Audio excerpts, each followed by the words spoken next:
Assalamualaikum warahmatullahi ta'ala wabarakatuh. Waalaikumsalam warahmatullahi. Yang saya hormati Gus Muhlason, saya mau bertanya, apa ilmu yang paling tinggi itu diam? Yang kedua, benarkah kesadaran yang tertinggi itu pasrah? Dan di mana letak Allah itu berada? Terima kasih. Wassalamualaikum warahmatullahi ta'ala wabarakatuh. Waalaikumsalam warahmatullahi ta'ala wabarakatuh.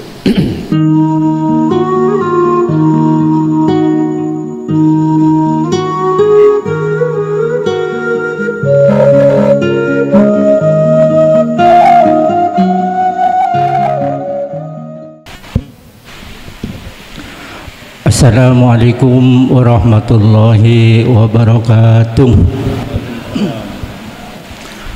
Saya jemaah baru Pak Kiai, mau nanya bagaimana caranya ketika kita melakukan dzikir asror bisa masuk ke kesadaran penuh, dalam artian bisa masuk ke rasa, betul-betul merasakan bahwa yang berperan di dalam diri maupun di luar diri adalah Allah Subhanahu wa ta'ala. Yang kedua Pak Kiai, ini cerita tentang pengalaman dzikir Sirrul Asrar. Kemarin kami mengerjakan dzikir Sirrul Asrar, tahu-tahu rasanya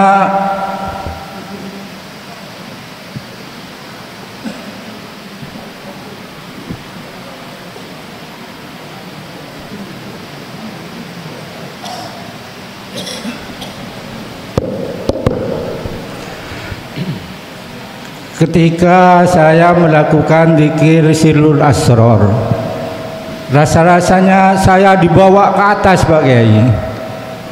Terus tak sadari siapa yang memperjalankannya, ternyata terus ke atas, tidak ada tujuan atau arah. Terus keesokan harinya saya kerjakan lagi dzikir Sirrul Asrar, tahu-tahu zikirnya hilang, saya yang berzikir juga hilang, di sekeliling saya juga hilang, bahkan dunia dan isinya seakan-akan hilang Pak Kiai. Terus di hati ini ada yang berbicara, hanya dia yang ada gitu Pak Kiai. Yang menjadi pertanyaan, apa prosesnya memang gitu, atau mungkin ada kesalahan, atau mungkin gimana cara adab-adab atau tata kromo ketika menjalankan dzikir asror. Yang ketiga, tanya tentang ayat innallaha la yughayyiru ma biqaumin hatta yughayyiru ma bi anfusihim. Sesungguhnya Allah tidak akan mengubah nasib suatu kaum kecuali kaum itu yang merubahnya. Tolong penjelasannya. Assalamualaikum warahmatullahi wabarakatuh. Waalaikumsalam warahmatullahi wabarakatuh. Bagaimana kaifiyahnya, caranya ketika berzikir Sirrul Asr untuk mencapai kesadaran penuh bahwasanya apa yang di dalam, di luar, di awal, di akhir itu hanya Allah. Bagaimana caranya Pak Bu berbicara tentang zikir dari sudut pandang orang awam dengan orang khos beda. Kalau orang awam ya diucapkan ini, afdalu dzikri fa'lam annahu la ilaha illallah. Ucapan. Tapi di mata orang-orang khos, orang khos niki orang yang sudah paham betul tentang wasilah atau dzikir ini. Beliau jadikan sebagai kesibukan dzikir tersebut hanya di dalam hati. Di dalam hati. Urusan jasmaniahnya itu berzikir jahri atau sirri, yang jelas sirul asr itu tetap beliau sertakan. Fi kulli akhwalihim, di dalam semua keadaan beliau-beliau ini. Niki caranya untuk mencapai kesadaran. Jangan pakai akal, Pak. Harus hanya dengan hati. Sebab kalau jenengan pakai akal, mumet nyamen mengke.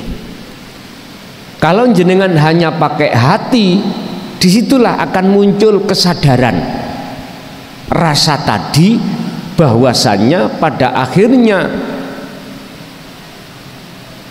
dikatakan sebagai masuk di alam musyahadah, kesadaran di situ hanya aku Allah. Tapi berkenaan dengan pertanyaan yang kedua, semuanya hilang, kok yang ada hanya Dia. Ini bagaimana? Apakah ini kesalahan dalam dzikir? Tidak, Pak. Itulah memang proses. Ketika jenengan masih diletakkan Allah di dzikir sirul asr tahapan pertama, su'aul basyirah, mengasah rasa, itu masih ada dua. Ada ana makhluk, ada anta Allah, atau huwa Allah. Masih ada dua. Tapi kalau sudah Allah pindahkan hati jenengan ruhania ini di tahapan yang kedua yang disebut ainul basirah, niki nggak ada dua, juga nggak ada satu, yang ada itu ahad. Artinya yang memandang dan yang dipandang itu pelakunya tunggal. Akhirnya ya ini yang kami maksud hakul basirah, ya aku iki Allah. Dalam hati loh, Pak. Itu muncul bergelora seperti itu. Lah, terus bagaimana kaitannya dengan wong saya nggak ada, terus sekitar saya juga nggak ada, terus ada bisikan, ada suara, itulah Dia. Lah gitu toh, itulah Dia. Lah suara itu lah makhluk toh, Pak. Suara itu makhluk. Bahasa Dia itu menunjukkan bahwasannya kita itu diposisikan Allah di su'aul basirah menjelang ainul basirah. Inilah proses nafi itsbat, proses peniadaan keakuan diri makhluk apapun atas kewujudannya dan segalanya. Itsbat menetapkan, artinya berfungsinya satu hukum yang hak, yaitu aku iki Allah. Jadi yang muncul aku, muncul Allah tidak, muncul hamba makhluk juga tidak, muncul Dia anta juga tidak, tinggal muncul aku. Inilah yang dimaksud ajaran ini Muhammad sampaikan. Inilah yang dimaksud la ilaha illa ana. Fahamkan, sampaikan Muhammad terhadap umatmu. Pada saat itu tetap beliau sampaikan walaupun dia dapat pengancaman, Pak, sampai munculnya munculnya wahyu wajibnya beliau hijrah dari Mekah ke Madinah gara-gara Rasulullah mau dibunuh golongannya kafir Quraisy pada saat itu. Ya alasannya begini. Kalau kita alah Pak, mohon maaf lah, resikonya apa? Jenengan dibenci, jenengan ini dijauhi. Asalnya teman-teman kita banyak Pak, makanya jangan heran kalau jenengan yang sudah tenggelam di dalam bahrut tauhid pasti dijauhi. Ajaranmu kok beda yo, langgep aneh. Padahal sesuatu yang aneh ini longko Pak, dan ini yang berharga di mata Allah. Pasti jenengan dijauhi. Jangankan orang lain, kadang-kadang orang dekat kita, suami, istri, anak, kalau tidak seiman, apa bilangnya? Bapak sesat.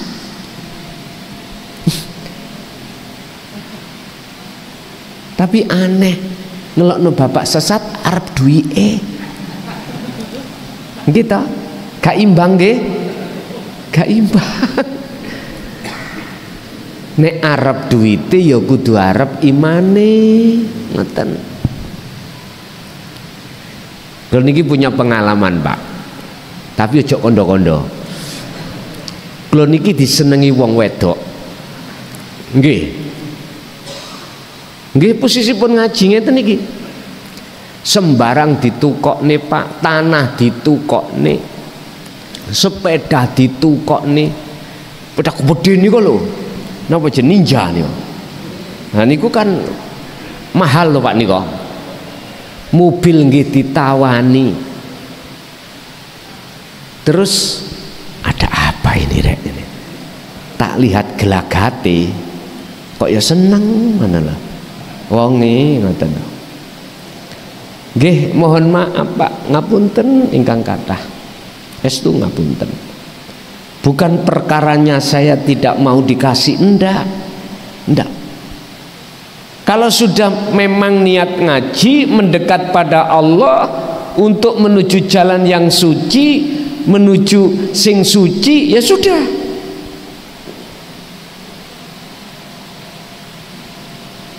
Jangan itu malah dijadikan sebuah alasan. Terus barangnya wis diterni ning omah Pak, terus ngomong terus terang. Lho kendele lha ngeten. Bahasane arek enom kula mboten patek ngerespon. Akhirnya jawabane apa? Nek gak doyan wonge balekno barang.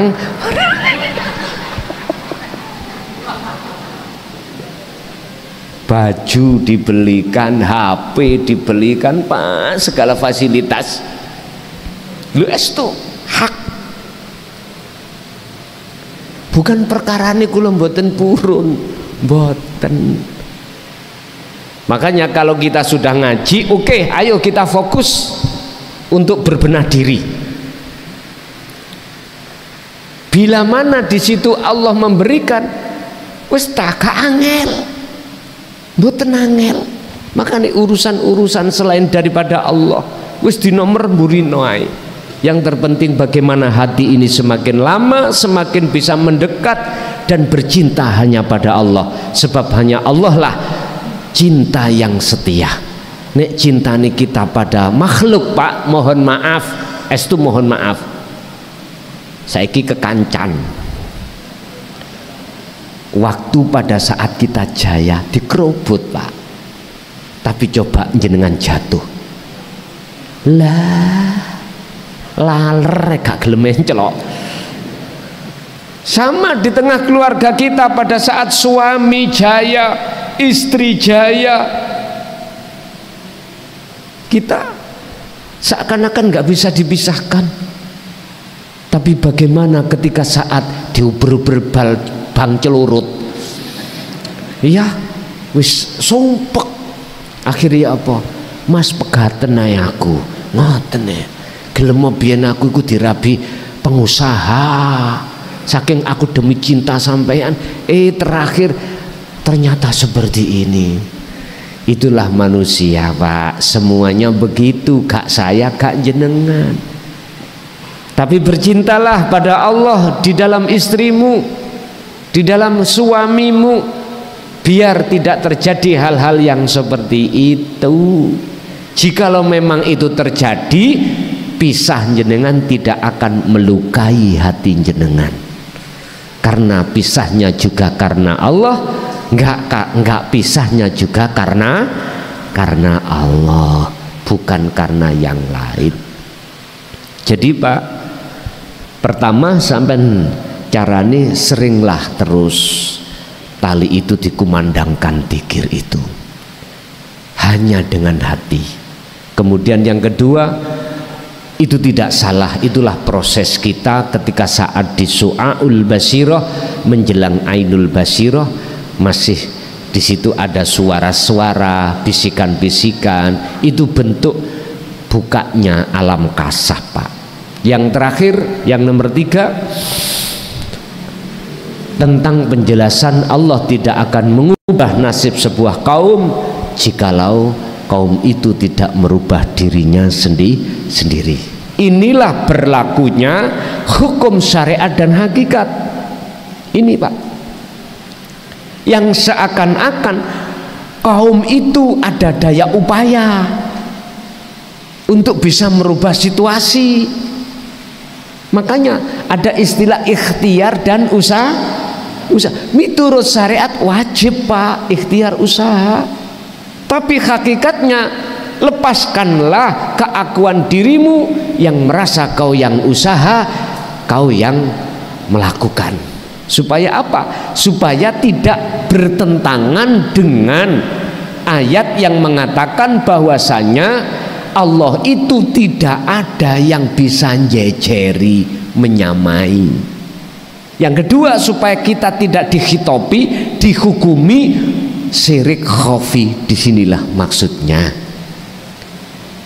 Jadi kalau kita memandang Allah lewat namanya Allah mudah, tapi kita memandang Allah lewat kaum angel, tapi bukan berarti tidak bisa. Ingat siapa di dalam kaum itu? Allah. Otomatis tidak lepas dari wasilah. Jadi secara hakikat tidak ada sedikit pun Allah minta pertolongan terhadap kaum untuk merubah nasibnya, enggak. Artinya yang merubah Allah sendiri. Ini bagi hati yang sudah diakad. Tapi bagi hati kita yang belum diakad, maka masih berlakunya hukum sebab musabab, wajibnya hukum usaha ikhtiar. Makanya ayatnya Allah tidak akan merubah nasib sebuah kaum jikalau kaum itu tidak merubah sendiri. Mekaten. Ada lagi, bapak dulu sampai 3, nanti ganti ibu. Assalamualaikum warahmatullahi wabarakatuh. Tepangaken Gus, nami kula Suryanto, mugi Kedung Pengkol, tanggine Bronggalan sawah. Kula niki tiyang butuh belajar syariat mulai umur 40, tadi 40 ke bawah isinya maksiat tok Gus.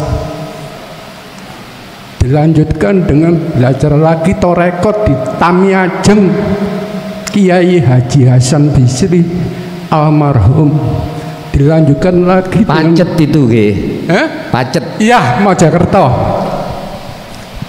Terus dilanjutkan lagi dengan belajar hakikat di daerah Kedurus niku baiate sami dengan Gus Mulkas Ronoset.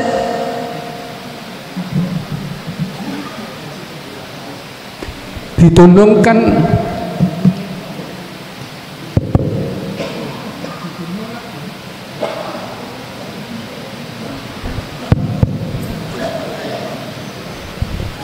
waktu belajar hakikat di Kedurus itu sama seperti Gus Mukason Rosid waktu nunung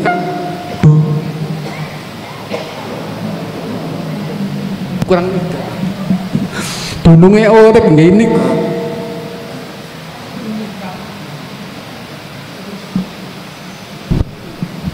Lalu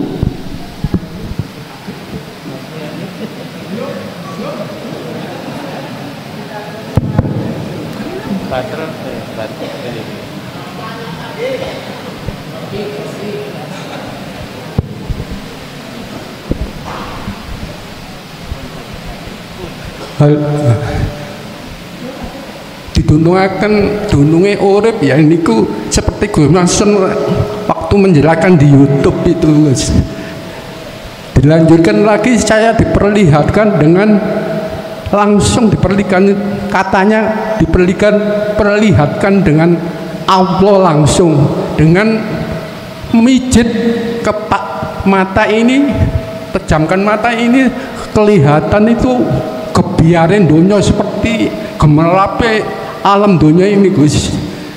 Itu masalah hakikatipun. Terus selanjutnya yang terakhir itu saya belajar di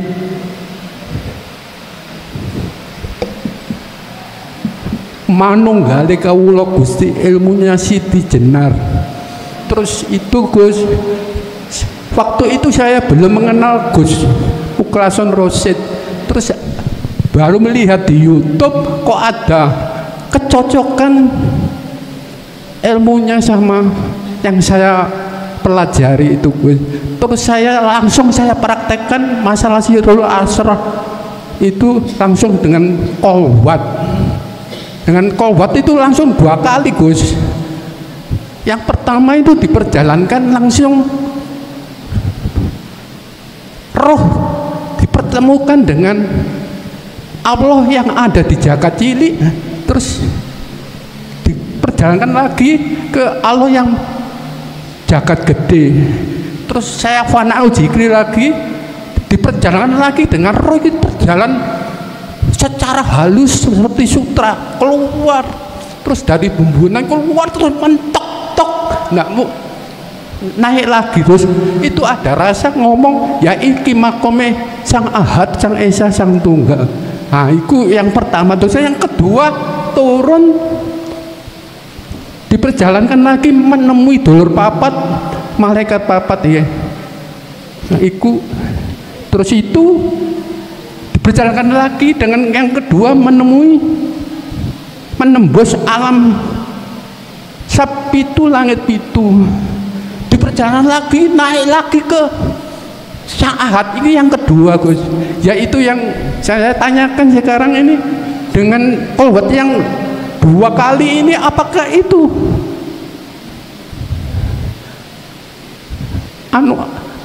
Majiduk pun sama wasilun Gus? Itu yang saya pertanyakan. Nuwun petunjuk yang terus ada yang satu lagi bisa Gus. Ya, yang kedua itu masalah pernapasan itu Gus. Kan la ilaha illa ana saya gunakan zikir saya itu metunya nafas yang saya gunakan aku urip, aku urip, aku urip. Ya itu Gus, terima kasih nyuwun petunjukipun. Assalamualaikum warahmatullahi wabarakatuh. Waalaikumsalam warahmatullahi wabarakatuh. Satu dengan orang lain, si A dengan si B, cara Allah memproses perjalanannya kadang juga enggak sama. Untuk mencapai makom jam'i atau makom ma'rifat kafah, si hamba ini macam-macam olehnya Allah memperjalankan, itu haknya Allah.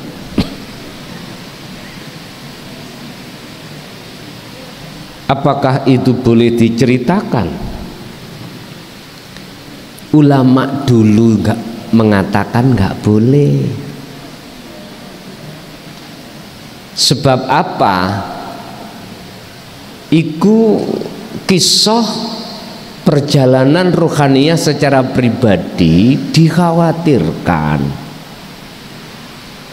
hati kita terselip penyakit riya, sehingga dulu itu nggak boleh diceritakan oleh para romo, para masayih, nggak boleh. Kalau sekarang khusus saya sendiri, pendapat saya sendiri, boleh dengan catatan ingin membuka tabir maksud di dalamnya biar lebih paham. Karena kita kadang-kadang, nggak pernah dijalankan gitu, mesti takjub, mesti bingung, iki ning dia ora tahu di mana ya ini, kita nggak tahu. Lah bingung toh Pak, ini apa. Makanya mengapa saya selalu memakai forum terbuka secara umum, tanya jawab itu maksudnya seperti itu.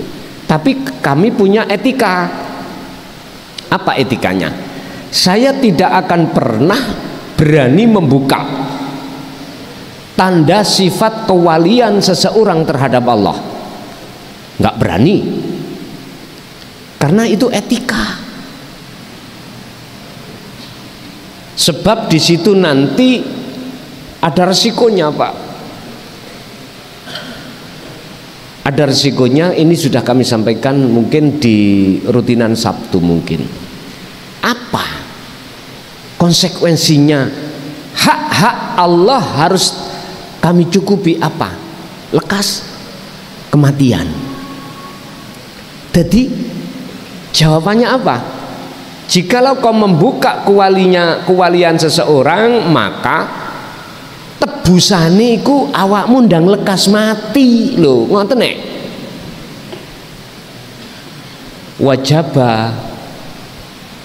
Wajib hukume apa al mautu, kematian.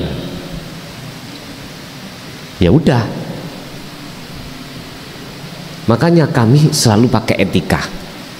Etika saya bertanya, pada saat di posisi itu keakuan jenengan sudah hilang apa belum? Jangan dijawab. Jikalau sudah, maka itulah makom ahad.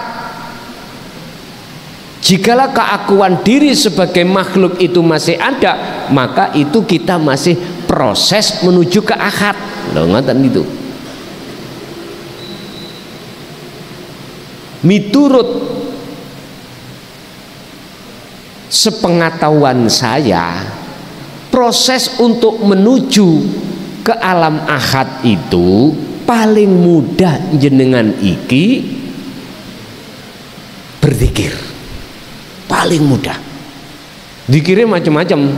Secara lesan sampean boleh mengucapkan subhanallah, astagfirullah, atau tasbih, atau la ilaha illallah, atau apapun.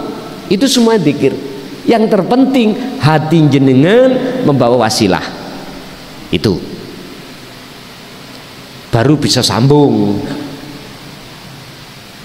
Sekalipun jenengan iku berzikir lewat napas, melebu metu aku urip, monggo. Sing terpenting adalah wasilah itu selalu dibawa. Mboten napa-napa Pak, mboten napa-napa. Nanti dalam lewat pernafasan boleh jenengan iku mengucapkan aku urip. Aku berarti ana, urip maksudnya ingsun. Mboten napa-napa, walaupun tidak berbahasa Quran, Allah itu sudah paham. Makanya mohon maaf Pak, saudaraku yang memang wis kadung dalannya lewat tauhid Jawi, monggo. Tauhid Madura, monggo. Sah hukumnya. Allah paham bahasa Madura, Allah paham dengan bahasa Jawa, dan itu tidak akan mengurangi keafsahan tawajuh jenengan datang Allah. Ngapunten Kang kathah, masalah sistem wasilun atau majdubun Itu tengere Pak. Kalau majedubun itu baik akal maupun hati, itu Allah cabut sudah, Allah keker, Allah genggam. Laksana jenengan tidur, keadaan ruh itu dikeker Allah, sehingga jenengan waktu tidur sudah lalai istri, lalai suami, lalai anak, lalai kerjaan, wong tidur. Itu majdubun. Kalau wasilun beda, ruhaniyah sampai ini dikeker dari urusan selain Allah, sekalipun akal itu tidak. Akal sampean masih sambung. Mas dari mana? Dari Surabaya. Masih sambung. Tapi hati sampean sudah tidak sambung lagi terhadap perkara-perkara selain ingsun Allah itu. Tapi nek majdubun boten. Akal nggak sambung, ditanya Mas dari mana? Jawabannya itu tidak dari Surabaya. Jawabannya mohon maaf, makan itu kenyang ya. Lah gak sambung toh Pak, gak sambung. Kadang-kadang ini terjadi pada diri jenengan waktu sholat Pak.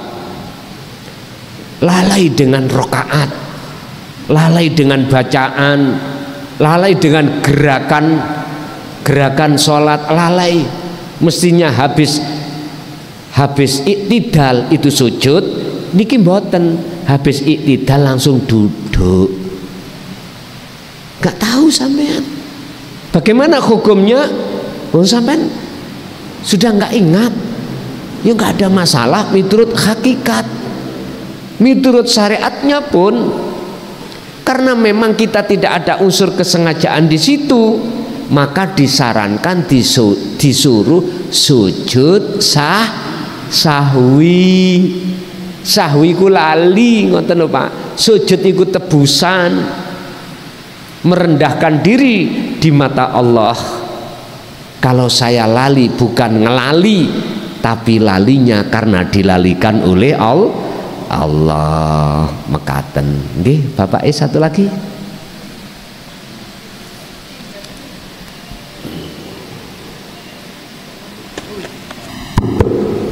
Assalamualaikum warahmatullahi ta'ala wabarakatuh. Waalaikumsalam warahmatullahi. Yang saya hormati Gus Muhlason, saya mau bertanya, apa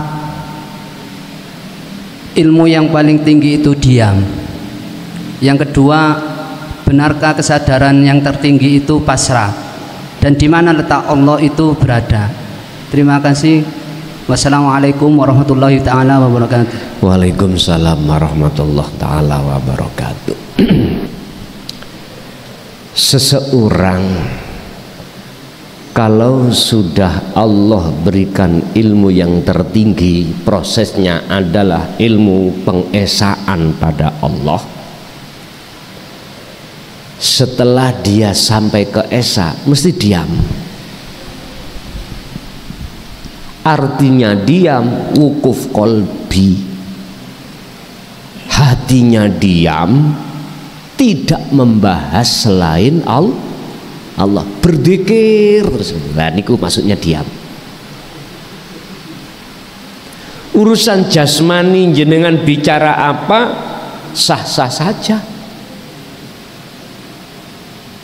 Tapi hati sampean iku diam dari selain Allah. Artinya diam, tidak tolah-toleh melihat selain Allah, hanya bersaksi terhadap Allah. Yusyahiduna annal fa'ila huwallahu ta'ala. Ada di situ. Betul, ilmu tertinggi adalah diam. Bukan yang kumaksud diam itu diame lesan, diame hati dari selain Allah. Iku namanya ning thariqah namanya wukuf kolbi. Kolbi iku ati, wukuf iku mandek.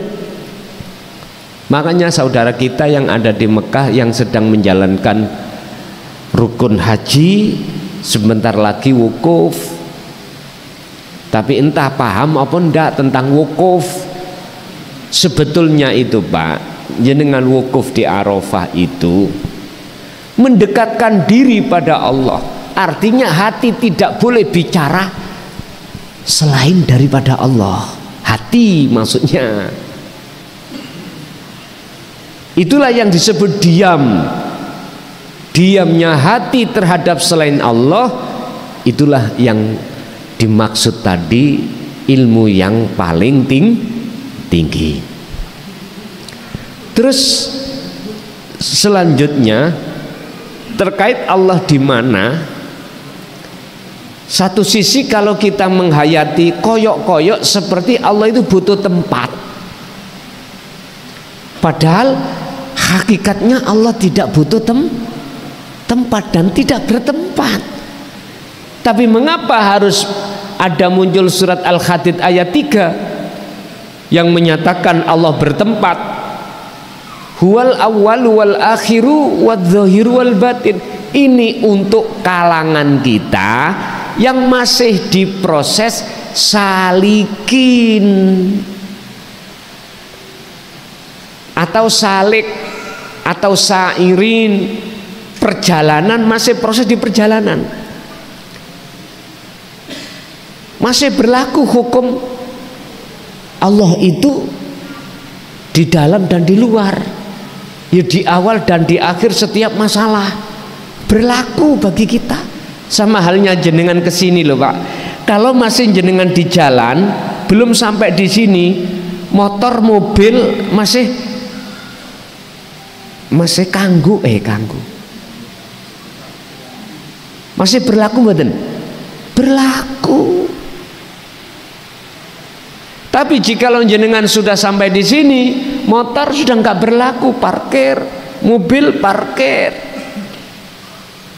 diem sampai di sini. Inilah makrifat.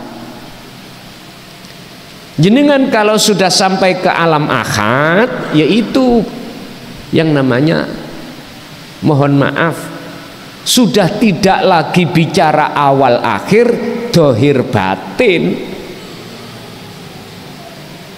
Awal akhir nama itu, dohir batin nama itu, fana semuanya. Walaupun secara lahir syariat mboten fana, artinya masih muncul kalimat awal akhir, tapi dalam hati seseorang yang sudah diakhad, awal iku ya Allah, akhir ya Allah, dohir ya Allah, batin ya pelakunya tunggal pun. Ini ku pun diem maksudnya. Berarti disinilah ayat ini akan jadi jelas bahwasanya Allah tidak membutuhkan tempat. Bahkan masih ada ayat lain, Allah itu lebih dekat dari urat nadi. Lu koyok-koyok, oh, Allah itu di tengah-tengah napas. Padahal ya napas iku Allah, tapi duduk napas iku Allah. Bingung Gus, ngombe kopi, oh ngoten. Disiapno apa kopi wis ngopi daripada bingung-bingung lapo. Iku lho Bu, Gusti Allah piyambak membuka dhewe kula gak bingung mekaten. Nggih, Ibu sekarang jikalau ada Ibu monggo tolong Bapak panitia untuk ngacung Bu, kalau ada jadi Bapak panitia biar tahu lah.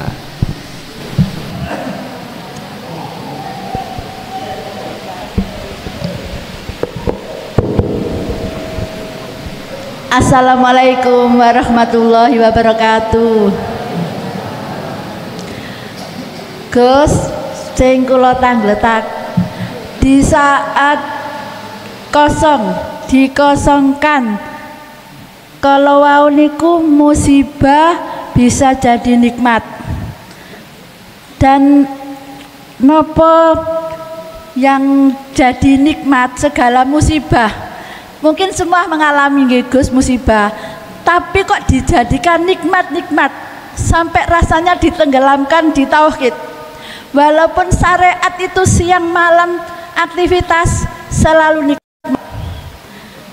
Ada masalah dari semua keluarga, sampai rasanya sendiri terjadinya kok nikmat nggih Gus. Napa niku dilulu? Ngaten Gus ingkang kula tanggetaken. Assalamualaikum. Napa jilul niku? Istidrot. Karena semuanya jadi nikmat. Musibah jadi nikmat. Oh, tersanjung. Nggih. Kok segalanya jadi nikmat Gus, tapi di saat itu dirasa dikosongkan. Yang jalan hanya dia. Terus pundi niku Gus, kok segalanya jadi masya Allah nikmat yang tak terhingga. Sampai ten mriko selalu bersama Gus di sini. Sampun ngoten. Assalamualaikum warahmatullahi wabarakatuh. Waalaikumsalam warahmatullahi wabarakatuh. Barang siapa yang hatinya sudah bisa melihat alam akhirat, maka indahnya alam dunia itu sirna. Dan alam akhirat itu bisa panjenengan lihat saat masih ada di dunia. Jangan dimaksud memandang di sini dengan ainul basirah, ainul basariyah, tidak, mata dohir tidak, tapi ainul basirah, mata hati. Itu maksudnya siapapun panjenengan yang sudah dikehendaki Allah memandang wajah jamalnya Allah, jamal wujudnya Allah, indahnya Allah, maka indahnya makhluk siapapun itu akan sirna bagi Anda. Mungkin jenengan diisaroi antara jamalnya makhluk di dunia ini laksana gambar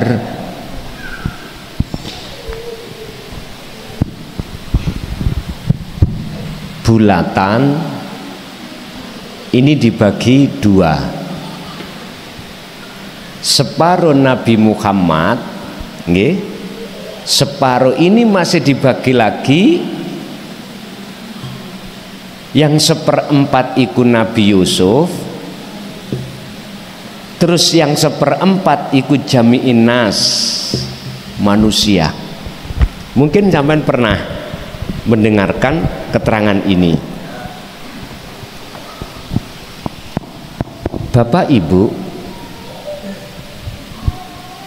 seseorang ketika melihat Nabi Yusuf, bagaimana jamalnya, bagusnya, maka bagusnya seluruh umat manusia masih kalah.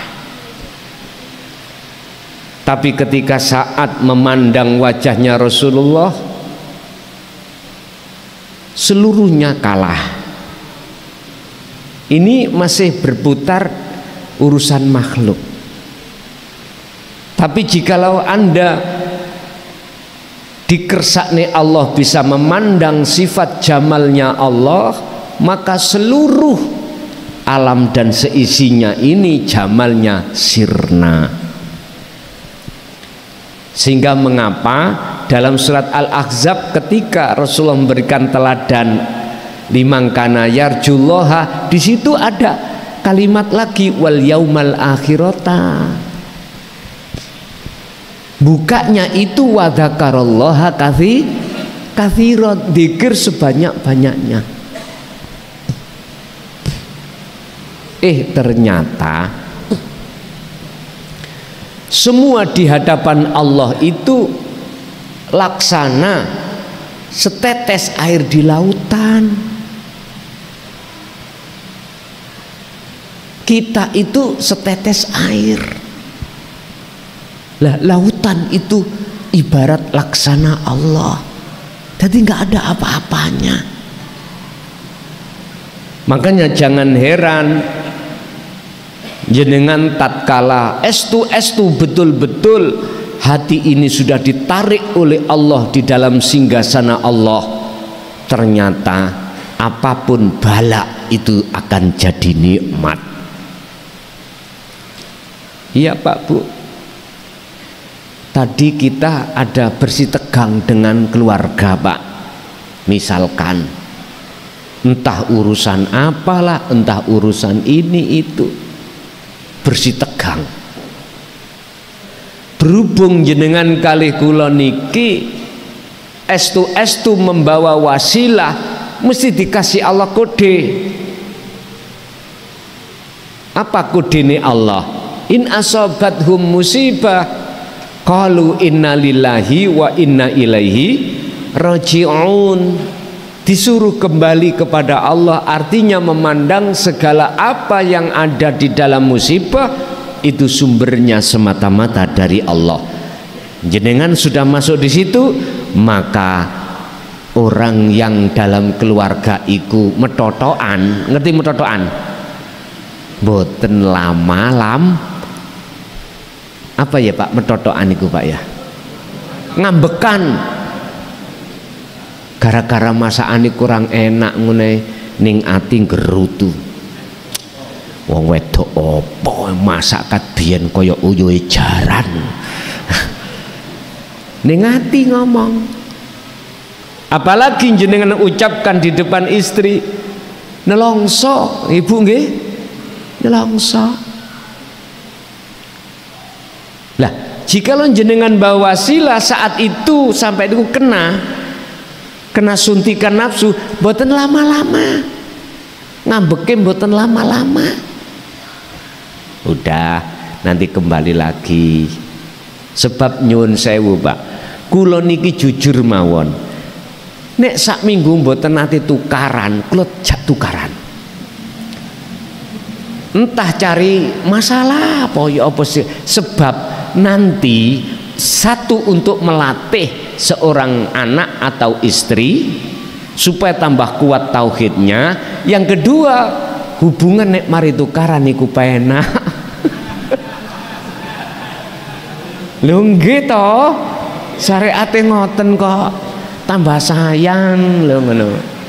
Niki nek metotoke atau ngambeke wis ilang lho Pak ya. Nek ngambeke masih ada, wis gak kudu-kudu wae. Nggih Bu, dados ngoten. Ya, yang terpenting sekarang mengeten bagaimana hati ini semakin lama semakin dekat dan semakin terus menyatu datang Allah. Itu yang terpenting. Nggih, ada lagi Ibu?